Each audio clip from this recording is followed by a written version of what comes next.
Podríamos decir que se manifiesta o aparece como un gusto, una tendencia, pero yo diría que es mucho más que una moda y también es mucho más que un gusto, una tendencia, es una necesidad que experimenta el hombre y la mujer modernos, actuales, de valorar en lo que hasta ahora ha vehiculado la religión, lo que nos ha transmitido la religión, de valorarlo sobre todo en sus aspectos más experienciales, más íntimos, más realizadores, ¿verdad?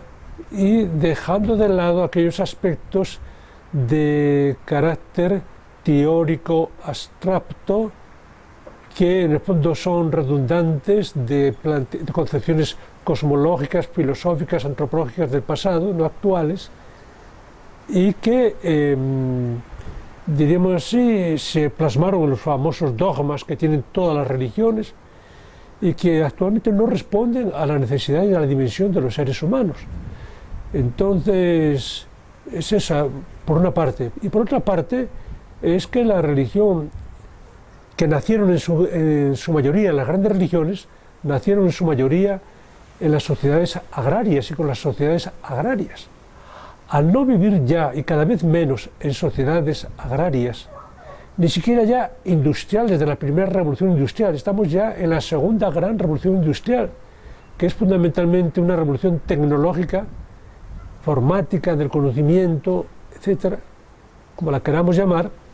En este gran paso de una sociedad agraria a una sociedad informática y de conocimiento e informatizada, pues entra en crisis todas las dimensiones teóricas de la religión, en general entran todas en crisis.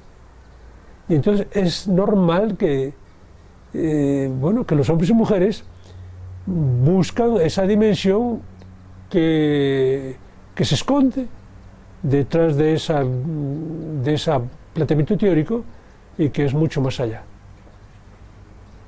Para poner un ejemplo, es como en el arte. Supongámonos que en el arte hasta ahora lo hubiésemos cultivado como una fuente de conocimiento. Da conocimientos, produce conocimientos, pero el arte es muchísimo más que conocimiento. No sustituye a la ciencia, no sustituye a las academias, las universidades, los institutos. Es de otro orden, el conocimiento que depara, que ofrece, la realización que significa. Y supóngase que hasta ahora lo hubiésemos cultivado como una fuente de conocimiento paracientífico. Al descubrir que el arte no es eso, entonces abandonaríamos esos aspectos para cultivar el arte como una experiencia estética fundamentalmente.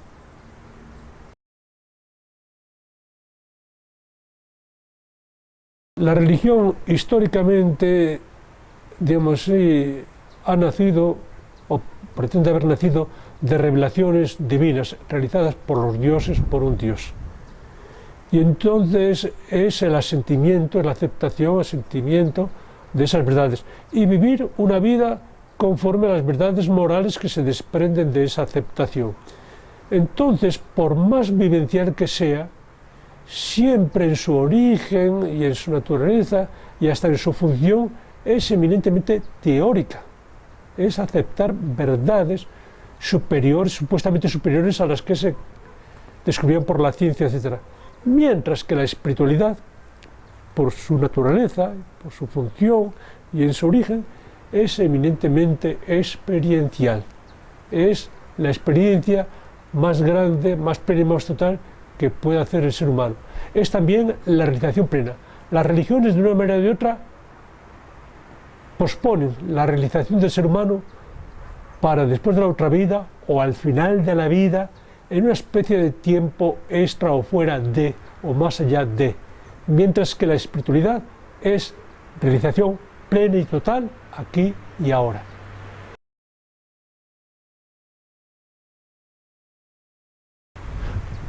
Hay muchos, y de hecho, digamos así, la gente actual, moderna, hombres y mujeres actuales, lo están practicando y lo están haciendo. La crisis de la religión está significando en principio que la gente está abandonando las iglesias y las religiones de tipo sobre todo histórico y buscan aquellas que ofrecen esta dimensión más espiritual. Incluso en las religiones y en las iglesias históricas ¿verdad?, la gente busca y con cierta intuición, ¿verdad?, y con certera intuición, busca los elementos, diríamos así, más vivenciales, más experienciales, más realizadores.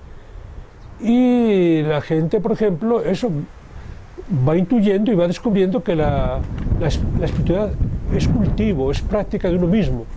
Entonces las personas van buscando, por ejemplo, la meditación. Bien, la meditación es, diríamos así, es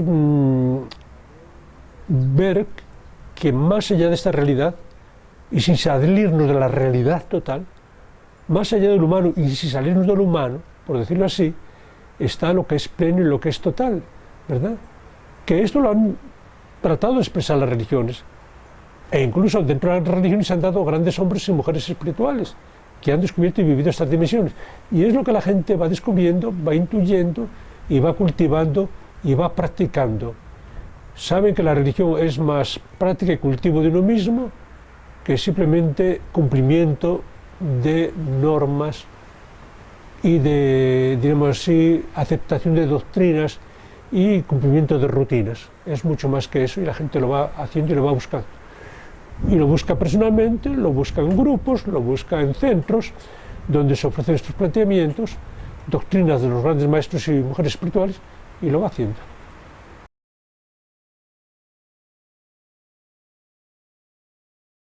El animismo le afecta de una manera muy especial, en general a todas las religiones monoteístas más, y por eso más en Occidente en cierta manera que en Oriente, aunque es general, porque las religiones de Oriente quedaron siempre más como métodos y técnicas de realización espiritual, mientras que las religiones monoteístas occidentales, que nacieron en el Medio Oriente, judaísmo, cristianismo, islam, se desarrollaron más fundamentalmente como visiones de la historia del mundo, del universo, como grandes filosofías y grandes éticas. Entonces les afecta más. Pero afortunadamente, bueno, estas grandes religiones monoteístas tienen también, diríamos así, en su acervo, grandes hombres y mujeres espirituales con grandes mensajes espirituales. Bueno, los grandes profetas en el judaísmo, Jesús en el cristianismo, Mahoma en el islam, ¿verdad? Los grandes, por ejemplo, santos, por decirlo así, por ejemplo, derviches, ¿verdad?, por ejemplo, del islam, la gran espiritualidad sufí, y no es la única, ¿verdad?, muestra que tiene esas grandes figuras. Y entonces creyentes del islam, judíos y cristianos, tienen la gran posibilidad, y de hecho la van explorando y la van explotando, de beber en esos grandes hombres y mujeres, en sus grandes propuestas y en sus grandes realizaciones, ¿verdad? Que fueron hombres que no fueron de religión, no fueron de verdades teóricas y abstractas, no fueron simplemente de tener una visión, por decirlo así, de tipo simplemente filosófico, teórico, abstracto, sino fueron hombres que desarrollaron esa gran dimensión y se realizaron plena y totalmente como hombres y como mujeres.